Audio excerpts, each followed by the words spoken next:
Of course. Thank you for having me. So I'm Jess Shanahan and I run something called Racing Mentor, which is a very niche brand that I set up at the end of 2017 after I'd been working in a Porsche race team.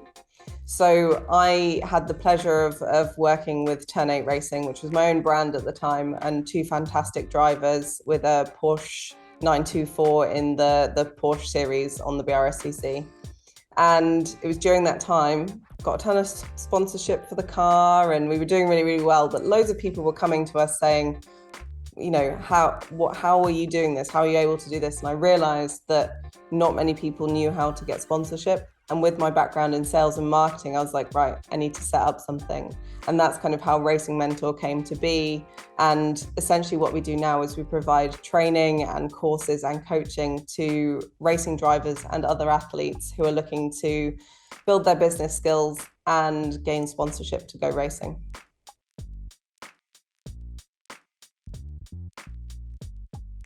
Years working in this kind of industry, working in the racing industry and obviously working with different clients, have you faced any challenges, problems when you first started up Racing Mentor? Yeah, I feel like there was I had to prove myself. I think racing, especially in the UK, is quite cliquey. So, people use the people that they know to do whatever it is, whether that's, on track coaching or whatever. But I was kind of coming into it with a brand new thing. Like no one else was offering this at the time. So I had to do a lot of work and I gave away a ton of free content and coaching to kind of get to the point where I was, I guess, recognized and seen as the expert. But that was a challenge and basically I had to use every single kind of marketing and PR and communications trick I had to be able to kind of position myself in a way that made people go, I need to speak to Jess for this kind of thing. I also think there was a small challenge in being a woman in motorsport. Although you see women all across motorsport now, you don't necessarily see women like me. So I'm tattooed, I'm neurodiverse, I'm not like necessarily the typical, grid girl kind of woman. And I think at the time, that's what a lot of people were used to seeing. And although no one would be necessarily overtly kind of sexist, I still think there was a perception of, well, what does she know? She's just a woman who has never raced. So I really had to lean on the fact that I ran a team. I'd worked with drivers, outside of Racing Mentor doing like PR and that kind of thing. So that was a challenge, and actually in some ways still remains a challenge because people aren't quick to trust in motorsport because there are so many people out there looking to rip you off. So it was basically just a journey of kind of getting people to trust me. And I think I'm there now, but we're trying to expand into new markets. And it's like just a similar problem again. But again, I would say it's a challenge that I rise to because it just means I get to create more content. I get to put myself out there more. And I find that really fun.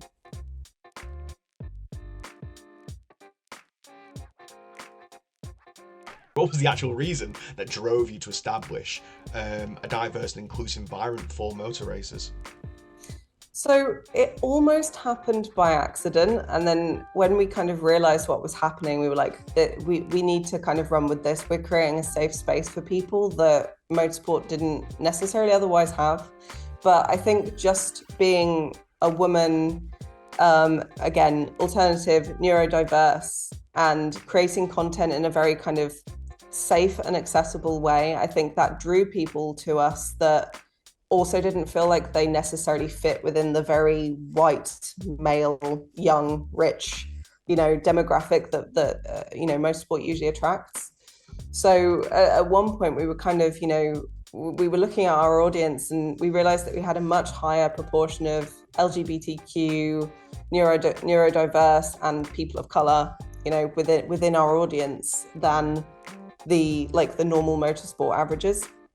So we were like, okay, why is this? And we talked to some people and we realized it's because they feel safe with me.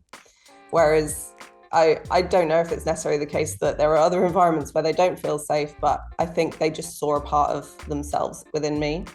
So that was so nice for us, and it's so good to go to an event, and we do a lot of motorsport events, and we just kind of collect people as we go, because they know that they'll kind of be safe if they're, you know, hanging out with the racing mentor entourage, and that was just the most heartwarming thing ever. So we'd made a lot of connections with people in different organizations, but for a big course that we were running, we decided to align ourselves with Racing Pride, who's an organization that kind of look after LGBTQ plus folk within motorsport and kind of promote what they're doing, and, you know, offer, you know, advice and kind of things to people getting into motorsport as well. And we offered scholarships to some of their audience. So we decided that it was important for us to actually make a really clear step to promoting diversity within motorsport. And I now sit on the expert committee for Motorsport UK, which is the motorsport's governing body, on their LGBTQ plus committee. So I now get to have, you know, put my thoughts forward and have a say in some of the stuff that, you know, the governing body is doing around communicating with and supporting LGBTQ plus folk within motorsport, which is so humbling and wonderful to be able to be a part of that.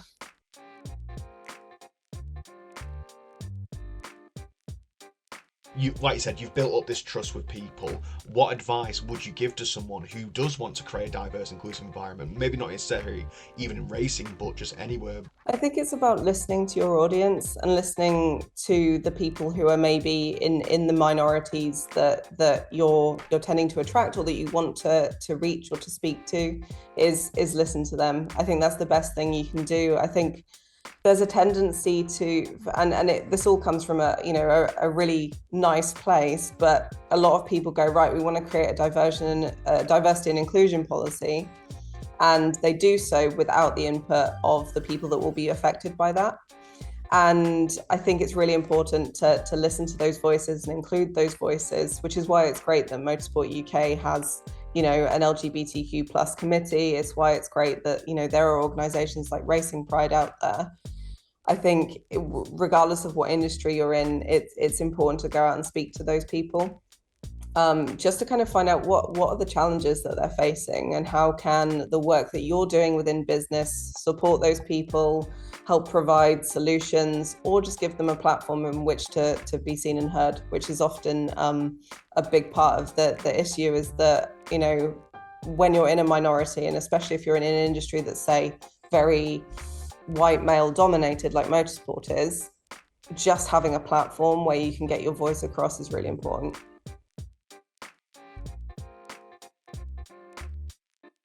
And obviously the reason, again, we've mentioned it, but you have won one of our awards, Small Business Diversity Inclusion Champion Award.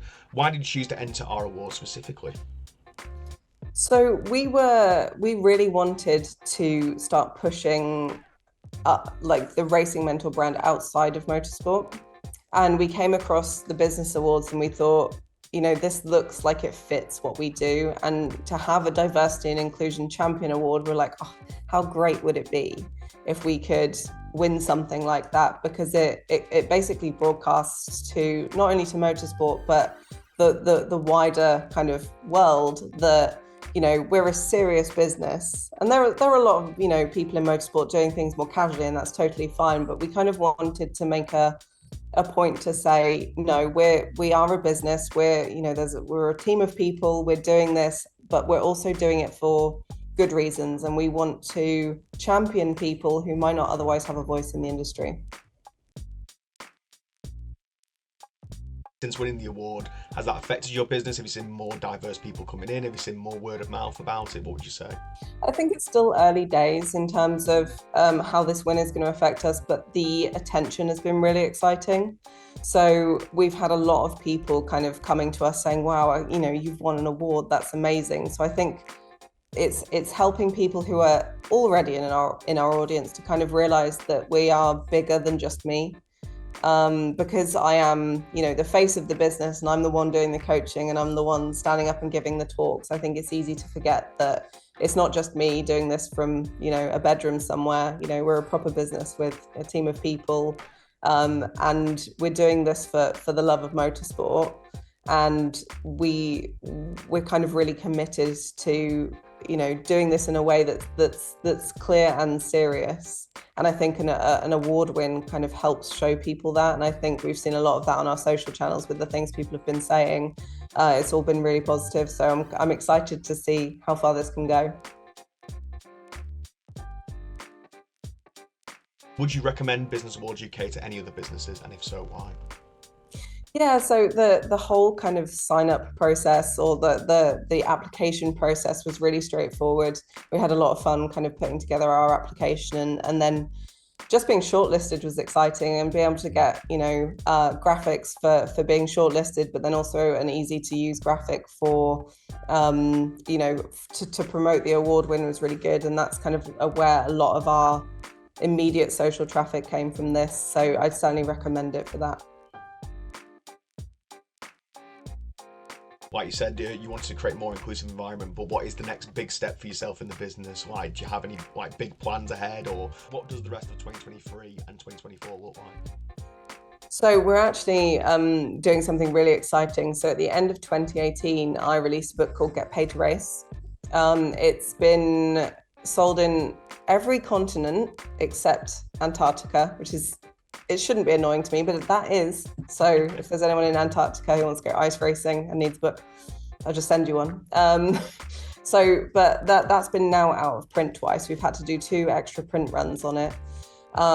So I made the decision late last year that we were going to do a second edition. So it's been unavailable for a little while, but the second edition will be coming out at some point towards the end of this year. And I'm really excited about that because it contains a lot of the same information as the previous book, but displayed in a totally different way. And that is probably 50% longer as well. I'm including a whole ton of new content, including stuff on mindset, which wasn't in there previously. So it's going to be excited.